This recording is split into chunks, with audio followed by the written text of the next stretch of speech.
자, 이제 오늘 우리 하나님 말씀 같이 한번 보겠습니다. 시편 57편 7절에서 11절, 창세기 강해를 잠시 멈추고 3주간 고민 있는 감사라는 시리즈로 3주간 말씀을 전하도록 하겠습니다. 같이 읽겠습니다. 하나님이여, 내 마음이 확정되었고 또 내 마음이 확정되었사오니 내가 노래하고 내가 찬송하리이다. 내 영광아 깰지어다. 비파야 수구마 깰지어다. 내가 새벽을 깨우리로다. 주여, 내가 만민 중에서 주께 감사하오며 문 나라 중에서 주를 찬송하리이다. 무릇 주의 인자는 커서 하늘에 미치고 주의 진리는 궁창에 이르나이다. 하나님이여, 주는 하늘 위에 높이 들리시며 주의 영광이 온 세계 위에 높아지기를 원하나이다. 아멘. 자, 오늘부터 이제 3주간 고민 있는 감사라는 주제로 11월 마지막 주일까지 말씀을 나누도록 하겠습니다. 오늘은 이와 같은 때에 드리는 감사라는 제목으로 말씀을 나누겠습니다. 자, 다른 때보다 유난히 이번 추수감사절을 맞으니까 참 감사에 대한 생각이 복잡하게 많아집니다. 그도 그럴 것이 대림절부터 부활절, 성령 강림절, 그리고 추수감사절에 그리고 성탄주일까지 우리는 얼굴도 보지 못한 채 닫힌 교회당을 바라보며 우리가 지난 세월 당연한 것처럼 여겼던 일상이라고 하는 것을 잃어버렸습니다. 그리고 추수감사절이 되면서 이런 상황이 되니까 잠시 새로운 인사법처럼 여긴 발목 인사, 잠시 새로운 방식처럼 여겨졌던 온라인 예배가 이제는 이것이 모든 것의 뉴 노멀이 될 거라고는 상상도 하지 못했었죠. 그래서 추수감사절이 되면서 제일 먼저 생각난 것은 감사라는 말보다는 이와 같은 때에라는 생각부터 먼저 나더군요. 사실 그렇습니다. 마음에 고민이 생깁니다. 이와 같은 때에 감사할 수 있을까? 팬데믹이 일어나고 계속되는 산불에 휩쓸리고 이제 대통령 선거를 치르고 난 다음에도 여전히 불투명한, 정말 마음이 갈라져 버린 이 세상을 바라보면서 이제 그 사이 어느 틈에 다가온 3차 팬데믹의 이 웨이브의 3차 웨이브의 이 엄청난 변화를 지금 보면서 이 상황에 사람들이 겪고 있는 경제적인 고통, 심리적인 좌절, 이런 상황에서 감사절이 되었으니 감사하세요 하는 이런 형태는 또 다른 강요와 폭력이 되지는 않을까라는 생각이 들어서 마음이 참 무겁습니다. 그래서 우리에게는 지금 고민이 있는 감사가 필요한 때가 아닌가 싶습니다. 고민이 있는 감사, 계산이 아니라 우리가 사색이 있는 감사의 때가 되었다라는 것이지요. 정말 전사와 같은 사람의 전사의 전투력이 아니라 시인의 감수성으로 바라보는 감사의 때가 되었다라는 것이죠. 이와 같은 때에 나는 너무 힘드니까 나는 감사할 수 없다. 혹은 이와 같은 때라도 나는 참 잘 되고 있으니까 정말 감사할 수 있다 하는 어떤 손익관계와 넘버를 바라보면서 하는 계산적인 감사가 아니어야 한다는 것이죠. 이와 같은 때에 힘들어도 감사하라. 성경에 나오는 감사하라는 2인칭 명령법이야.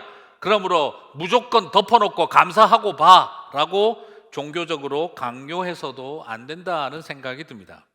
지금은 굉장히 계산적인, 그리고 종교적인 어떤 강압적인 내 현실에 맞게 감사할 이유를 찾고 현실 때문에 감사하기 어려워지고, 그리고 종교적인 이유 때문에 덮어놓고 감사하라 하는 형태가 아니라 정말 고민이 있는 감사, 사색이 있는 감사가 필요한 때라고 느끼게 됩니다. 특별히 시편의 감사는요, 살펴보면 이성적인 판단과 계산과 연산의 결과로 이 감사의 이유를 찾아내고 있지 않습니다. 그리고 시편은 종교적 강요에 따라 전투적인 결단을 하라는 것을 우리들에게 요구하지도 않습니다. 오히려 도무지 감사할 수 없는 상황에서도 자기 자신에게 처절한 무능함과 세상의 강력함과 모질고 독한 세상 앞에서 자신의 초라함을 발견하고 있지만 그러나 시인은 찬양과 감사할 이유를 찾아내고 있는 것이지요. 시편의 감사는 셈법과 전투력에서 나오는 것이 아니라, 그리고 또한 종교적 강요에 의한 것이 아니라, 오히려 하나님을 바라보는 그 자리에서 하나님 앞에 엎드린 시인의 감수성에서 나오고 있는 것을 발견하게 됩니다. 그리고 그 속에 가장 중요한 것은, 나는 지금 하나님의 길 안에 서 있는가에 대한 자각. 나는 내가 지금 감당하고 서 있고 해결하고 풀어가고 있는 내 삶의 여정이, 나의 이 길이 정말 하나님의 인도하심 속에 있는 것인가에 대한 그 깨달음 속에서, 그 질문 속에서 오히려 감사의 이유를 찾고 있는 것을 발견하게 됩니다.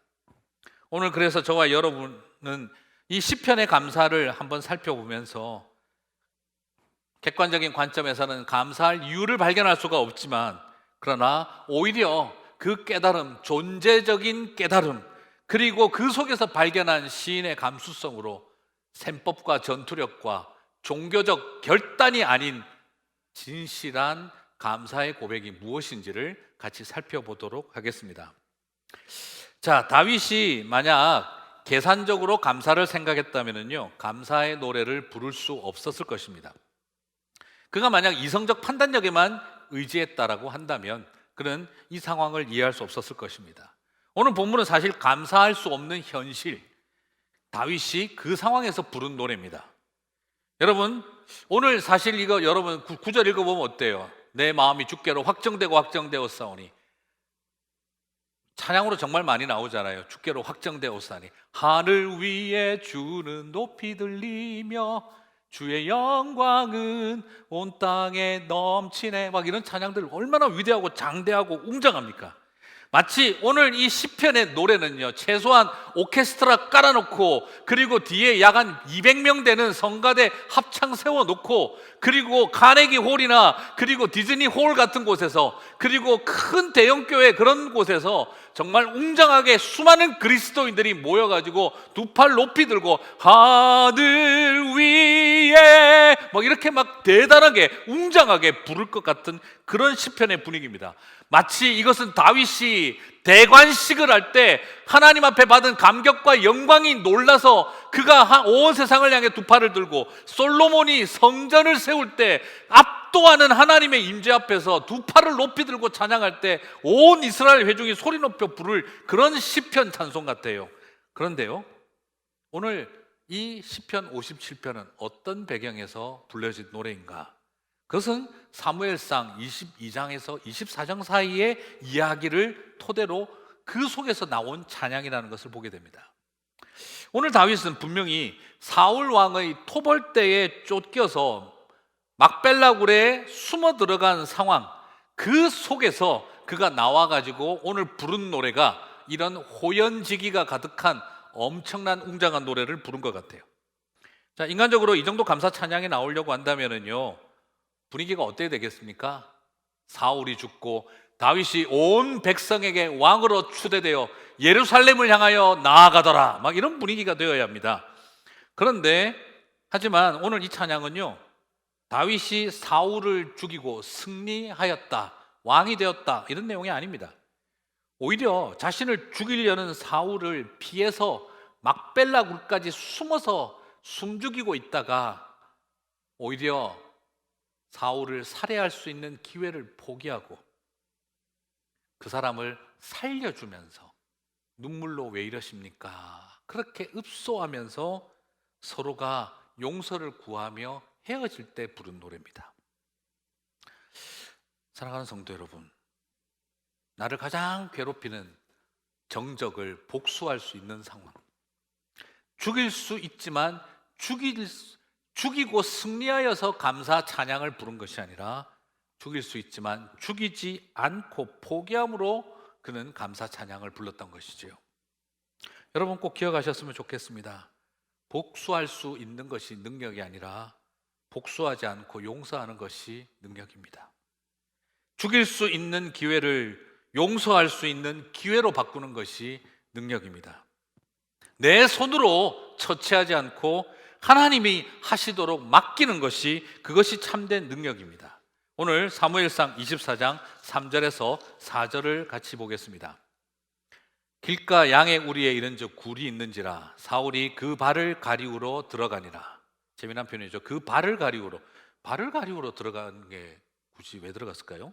다윗과 그의 사람들이 그 굴 깊은 곳에 있더니 다윗의 사람들이 가로되 보소서, 여호와께서 당신에게 이르시기를 내가 원수를 내 손에 붙이리니 내 소견에 선한 대로 그에게 행하라 하시더니 이것이 그날이니이다. 다윗이 일어나서 사울의 겉 옷자락을 가만히 베니라. 자, 이건 우리가 무슨 소린지를 대충은 알겠는데 확실하게 깨닫기가 좀 어렵죠. 자, 일단 발을 가리우러 들어왔다는 말도 무슨 말인지는 잘 모르겠고, 그 다음에 그 굴에 숨어 있던 상황에서 다윗의 부하들이 옆에 와서 이게 하나님의 때다, 그를 죽이라. 그런데 다윗이 가더니 죽이지 않고 겉옷만 살짝 베어왔다는 거죠. 다윗이 지금 3,000명의 사울의 군대를 피해서 굴에 숨어 있는데 갑자기 사울이 그 굴로 들어온 겁니다. 3절을 보니 발을 가리우러 들어왔다. 이 발을 가리우러 들어왔다는 말이 뭐냐? 자, 개역개정 성경은 이 문화적인 표현을 한국적인 문화 표현으로 잘 설명하고 있습니다. 자, 뒤를 보러 들어왔다. 뒤를 보러 들어왔다. 이게 뒤를 보러 들어왔다, 뒤를 본다는 말이 무슨, 뒤가 보이십니까? 네, 그건 아닌데, 이 뒤를 보러 들어왔다는 말이 무슨 말이겠습니까? 이걸 여러분이 좀 더 이해하기 쉬운 문학적인 표현으로 옮기면 큰 것 보러 들어왔다, 이 말이 되겠고요. 또 다른 표현으로 옮기면, 계속하면 안 되겠습니다. 네, 그만하겠습니다. 자, 그래서 이런 상황에서 지금 와 있는데 좀 더 여러분이 이해하기 쉽게 설명한다면, 지금 이 상황은 갑자기 동굴 안으로 사울이 훅 들어오는 바람에 지금 다윗과 그의 부하들은 이런 별이 있나 하는 상황이 지금 된 것과 같은 상황인 거죠. 자, 웃으셔야 되는데 웃으실지 제가 잘 모르겠습니다.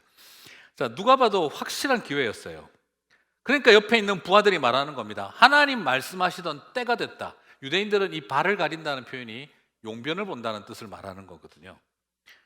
그날이니이다. 지금 자기가 어떻게 뭘 조치할 수 있겠습니까? 저 상황에 일어나서 도망을 갈 수 있겠습니까? 저항을 할 수 있겠습니까? 이거 완벽한 기회입니다. 도망도 끝이 나고 이제 드디어 하나님의 소명, 기름 부으심 받은 자, 왕의 자리에 설 수 있는 기회, 아니 당신을 배신한 바로 저 사울 왕을 죽일 수 있는, 복수할 수 있는 절호의 기회입니다. 하나님이 주신, 하늘이 주신 기회입니다. 이것이 그 부하들의 말이었습니다. 하지만 다윗은 이 기회를 마다합니다. 이걸 저는 바라보면서 다윗이 하나님이 주신 때를 놓쳤다라고 바라보지 않습니다. 오히려 저는 이것은 하나님이 사울을 죽이라고 주신 기회가 아니라 네가 내 힘으로 하지 않고 나를 의지하는 것을 보고 싶다 하신 하나님의 기회였다라고 생각합니다. 내 손으로 내가 왕자리를 차지할 수 있는 기회를 주신 것이 아니라 다윗으로 하여금 하나님 손에 맡길 수 있는 기회를 주신 것이죠. 여러분, 만약에 이때 용변을 보고 있는 사울 왕을 죽여버렸으면 이스라엘 역사에 어떻게 남겠습니까? 다윗이 사울이 용변 볼 때 죽이고 왕이 되었더라, 이거밖에 안 남지 않겠어요? 그래도 아무리 그래도 그렇지 하나님이 세우신 왕인데 이런 더러운 죽음을 당하기를 원하지는 않으시겠죠? 더 이상 하면 안 될 것 같습니다. 여기서 멈춰야 할 것 같네요. 다윗은 숨어 있다가 뒤에서 사울을 죽이고, 그리고 이런 모습으로 그로 하여금 왕이 되게 하시지 않을 거라는 것, 소위 말해서 재수 좋았다 하는 것으로 왕이 되게 하지 않으실 거라는 걸 다윗은 알고 있었습니다. 다윗이 숨어 있다가 그렇게 왕이 되기를 원하지 않았던 거예요. 분명히 하나님이 하셨다는 것을 봐야 할 때, 그래서 그는 내 손에 주어진 기회로 보지 않고 하나님의 손에 맡길 기회가 되게 하는 결단을 하고 있었던 것이죠. 저는 오히려 이 시간이 하나님은 지금 다윗의 중심과 다윗의 그 마음을 온전히 보고 싶은 기회로 만들고 계셨던 것입니다. 내 힘으로 왕이 되려고 하는 것인지 전적으로 맡기려고 하는 것인지, 그는 하나님 중심의 삶을 살 것인가, 내 힘으로 해결해 나갈 삶을 살 것인가는 인생의 분수령 가운데 있었던 것이다 라는 거죠. 이 일로 인해서 하나님은 더욱 다윗을 신뢰할 수 있었습니다. 그가 도덕적으로 남들보다 뛰어나다 아니다 라는 것을 말하는 것이 아니라 하나님 앞에 맡기고 있는가라는 것을 보는 기회가 되었다는 것이지요. 그리고 그 부하들로도 하여금 우리 힘으로 만들어가는 역사가 아니라 하나님의 구속 역사가 일어나게 해야 한다는 것을 도전하는 기회가 되었다는 것입니다. 오늘 이 일로 다윗은 숨어 있다가 재수 좋게 용변 보는 사울을 죽여 왕자리를 차지한 사람이 아니라, 자기 힘으로 왕이 된 사람이 아니라 하나님 앞에 모든 것을 맡기고 하나님이 세우시는 왕으로 설 수 있는 기회가 된 것이지요. 그래서 여러분, 한 번 더 말씀을 드립니다. 죽일 수 있지만 죽이지 않는 것이 능력입니다. 복수할 수 있지만 복수하지 않고 용서하는 것이 능력입니다. 죽일 수 있는 기회를 용서할 수 있는 기회로 바꾸는 것이 능력입니다. 내 손으로 할 수 있는 일을 하나님 손에 맡기는 것이, 그것이 참된 능력입니다. 이 모든 것이 완성이 되어졌을 때 다윗은 감사의 찬양을 부를 수 있었던 것이죠. 그래서 시편 57편 7절에 그의 노래는 이렇게 나옵니다. 하나님이여, 내 마음이 확정되었고 내 마음이 확정되었사오니 내가 노래하고 내가 찬송하리이다. 여러분, 무엇을 확정했다는 겁니까? 왕이 되기로 마음먹었다라는 것이 아닙니다. 내가 반드시 해내겠습니다라는 자신의 의지를 말하고 있는 게 아닙니다. 무엇을 그가 확정한 것입니까? 하나님이 하신다는 것을 내가 확실하게 알고 이제 새겼습니다 하는 겁니다. 내 마음이 하나님께로만 향하게 된 것, 내 마음이 권력만을 향하고 있고 내 마음이 복수로 불타고 내 마음이 힘을 갖고자 하는데 확정된 것이 아니라, 내 힘으로 할 수 있을 때 모든 것을 내려놓고 하나님께 맡기는 것을 확정할 수 있게 됐다는 것이죠. 뭐라고 해야 될까요? 원수를 갚아서 감사합니다가 아니라 원수를 사랑할 수 있어서 감사합니다. 내 손으로 처단할 수 있어서 감사합니다가 아니라 하나님 손에 맡겨드릴 수 있어 감사합니다. 사랑하는 성도 여러분, 오늘 저와 여러분에게 바로 그 마음이 일어나게 될 때 우리는 참된 하나님의 사람들로 이 찬송을 부르는 것입니다. 그는 내 마음이 주께로 확정되었사오니, 그것은 하나님이여 내 마음이 확정되었사오니, 이제는 내 방법과 내 의지가 아니라, 내 감정이 아니라, 내 생각이 아니라, 사람들의 말이 아니라 내가 하나님 바라보고 하나님의 인도하심에 그 때를 바라보고 기다리겠습니다. 오늘 그 감사의 찬양이 이번에 우리 저와 여러분 안에 고민 있는 감사로 드려지게 되기를 축복합니다. 사실 이렇게 찬양을 해도요, 사실 어떻습니까? 그의 처지는 앞으로도 더 나아지지도 않습니다. 형편도 엉망입니다. 사실 왕궁을 도망쳐 나왔잖아요. 잘 나가던, 정말 사울 왕 옆에서 음악을 연주하던 최고의 호사로운 자리였지 않습니까? 전쟁하러 나아가면 장군으로 부름받았지 않았습니까? 사람들이 외치지 않았습니까? 사울이 죽인 건 천천히요, 다윗이 죽인 건 만만이라고 하며 수많은 백성들에게 인기를 끄는 그런 최고의 장군이었습니다. 그러면서 그는 최고의 음악 연주가였습니다. 그런데 그는 왕궁에서 나와서 막벨라 굴에서 초라한 아웃도어의 삶을 시작을 했습니다. 사람들이 약 400명이 넘었다고 하니 그 벅적거리는 사람들과 함께 정말 그 좁은 동굴 속에서 리더십의 모습 같지도 않고, 한때 내가 그래도 왕궁에서 호걸하던 사람이었는데 하던 그 모든 것들은 없어져 버린 것 같은 상황인 것이죠. 여러분, 그렇지 않겠어요? 놀러가서 동굴에 자는 것은 낭만이지만 도망쳐서 동굴에 자면 난민입니다. 낭만스러운 삶이 아니라 그는 난민과 같은 처지가 됐습니다. 사무엘상 22장 2절을 보면요, 같이 모여든 사람들도요, 절망적인 사람들만 모였습니다. 뭐라고 표현하고 있습니까? 환난당한 모든 자와 빚진 모든 자와 마음이 원통한 자가 다 그에게로 모였고 그는 그들의 우두머리가 되었는데 그와 함께 한 자가 400명 가량이었더라. 자, 사울에게 환난당하고 사울에게 빚진 자들입니다. 다시 말하면 사울 시대에 사울 왕 앞에서 루저가 된 실패자들, 빼앗긴 사람들, 한 많은 사람들, 분노하고 원통함을 가진 사람들이 다 모여들었다는 거예요. 한 400명이 모였다는 겁니다. 말 그대로 임꺽정의 산채와 같고 청석골 같은 느낌이 나고, 그리고 홍길동의 활빈당 같은 느낌이 나는 분위기입니다. 모여서 산적하기 딱 좋고 로빈훗이 모여서 살고 있는 그 동네와 똑같은 모습입니다. 여러분, 이들이 여기서 할 수 있는 일이 무엇이겠습니까? 한 시대의 왕조에게 축출당해서 가슴속에 원망을 품은 사람들, 한 시대의 권력 앞에 짓밟혀서 다 빼앗긴 사람들, 분노한 사람들, 빚지고 도망친 그런 사람들이 모였습니다. 소위 말해서 그 시대의 부적응자, 그 시대에서 실패한 사람들이 모였습니다.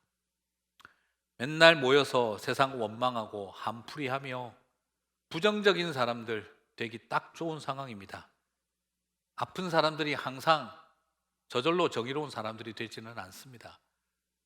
그 가슴 속에 쌓였던 분노와 원통함과 빼앗기고 그리고 빚진 현실로 인해서 그들은 체제를 원망하고 분노할 수밖에 없는 사람들이 될 수도 있었습니다. 이젠 성막에서 예배도 드릴 수 없습니다.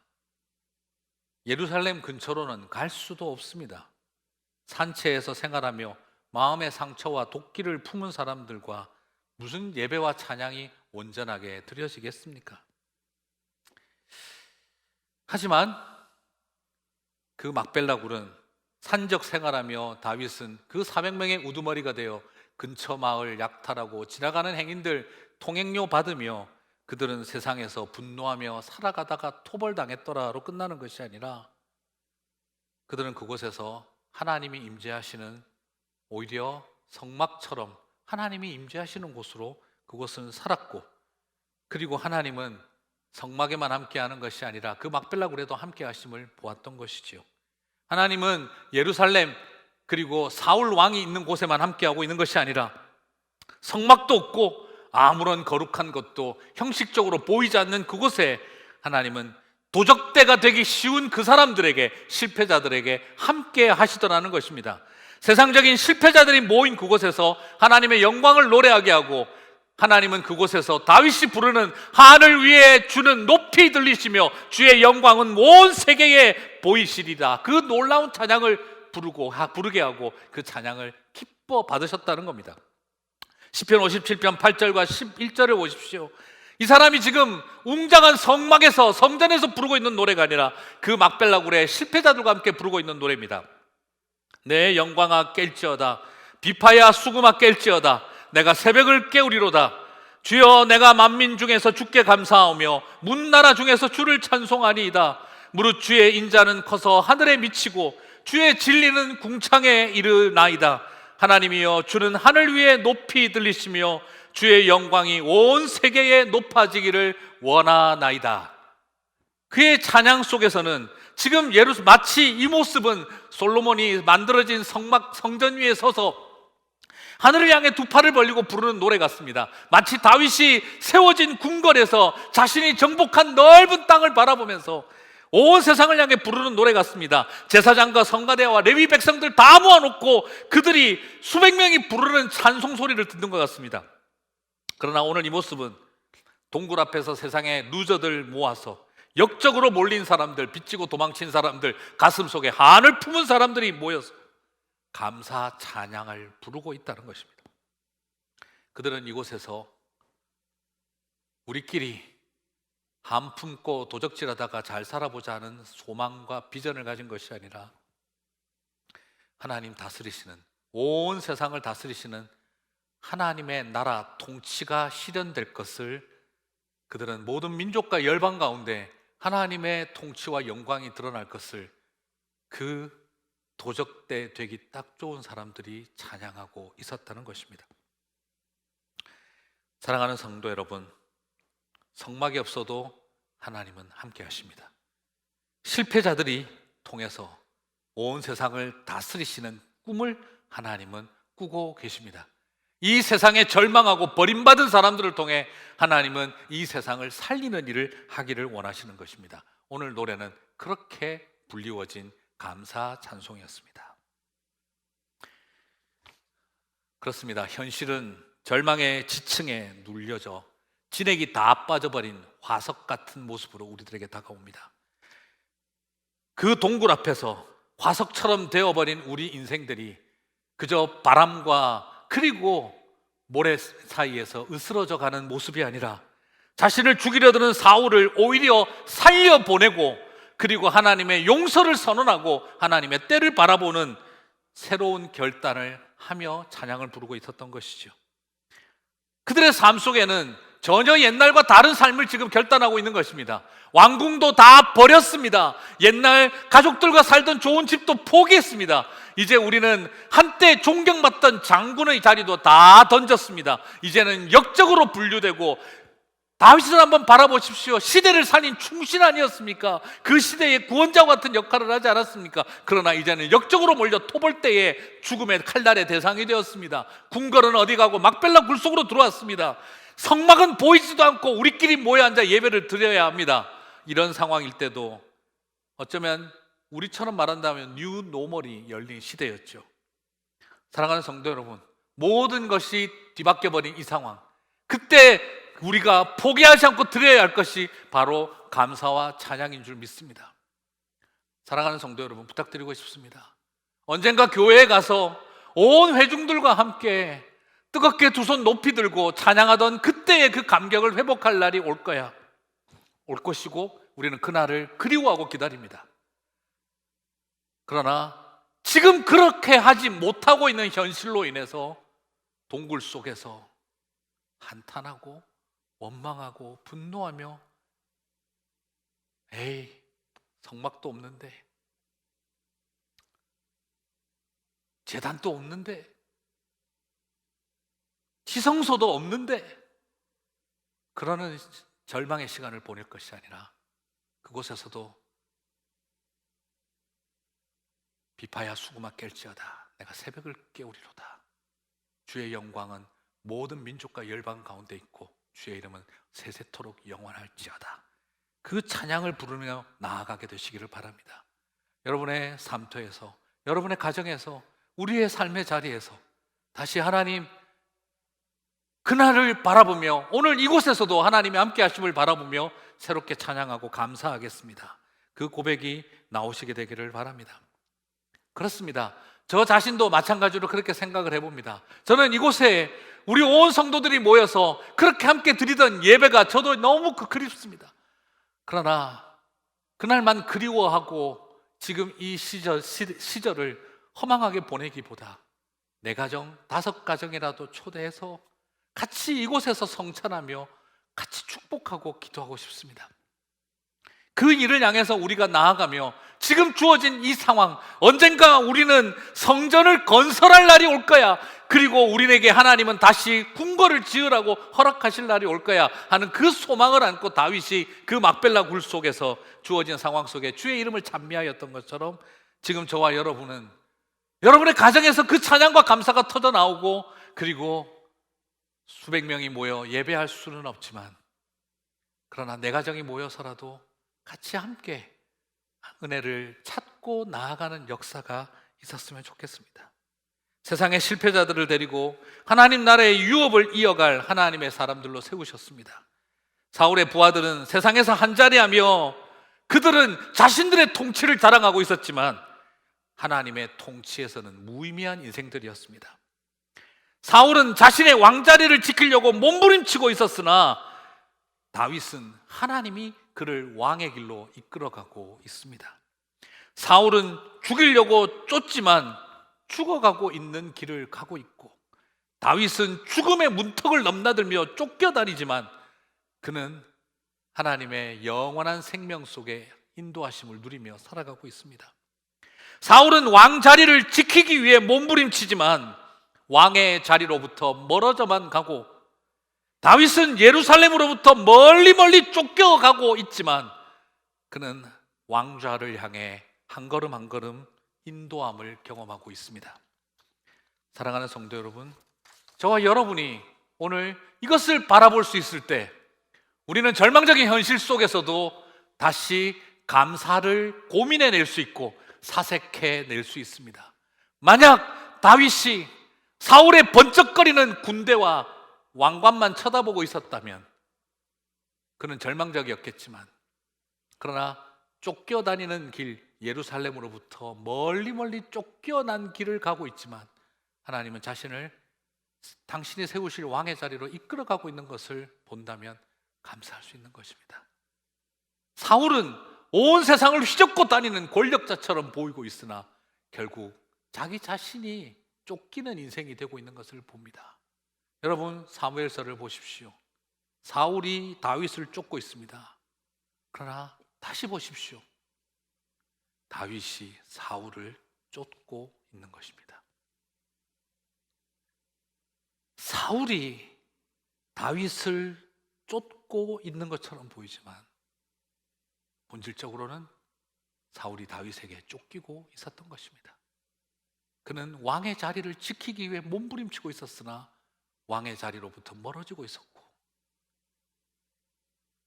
다윗을 죽이려고 온 세상을 휘젓고 다녔으나 자기 자신의 생명이 꺼져가고 있었던 것이죠.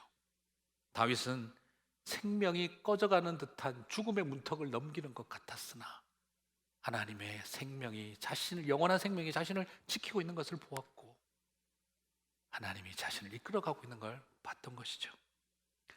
사랑하는 성도 여러분, 내 눈에 보이는 것들로 판단하는 것이 아니라 하나님의 계획하심을 바라보며 다시 새롭게 고백할 수 있는 저와 여러분이 되시기를 바랍니다.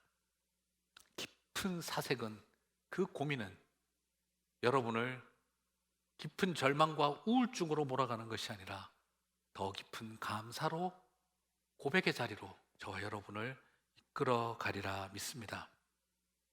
이제 새로운 시작을 시작했으면 좋겠습니다. 성막이 아니라 막벨라굴에서 화려한 성공한 부하들을 데리고가 아니라 그 시대의 루저들을 모아서 새로운 하나님 나라의 꿈을 시작했던 막벨라굴의 이야기가 저와 여러분의 이야기가 되고, 그 굴에서 부른 이 노래가 저와 여러분의 감사와 찬송이 되시기를 바랍니다. 여전히 내일은 암울하지만 하나님 하실 일을 바라보며 찬양과 감사를 시작하는 저와 여러분이 되었으면 좋겠습니다. 나의 관점으로 판단할 땐 감사할 수 없지만 하나님의 관점으로 판단할 때에는 다시 불가항력적 감사의 고백이 저와 여러분의 입술에서 찬양으로 울려 퍼지게 하실 줄 믿습니다. 저는 오늘 이 소망이 참 좋습니다. 이 세상 살아가며 얼마나 자신이 초라할 때가 많습니까? 그 초라함 속에서 오늘 부른 이 노래가 저와 여러분의 노래가 되셨으면 좋겠습니다.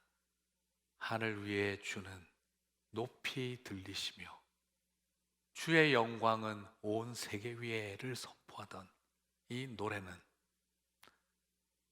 다 이루고 왕의 자리에 성전을 세운 그런 멋진 웅장한 성가대와 함께 부른 노래가 아니라 도망쳐온 루저들과 함께 불렀던 감사의 찬송이었음을 기억하시기를 바랍니다.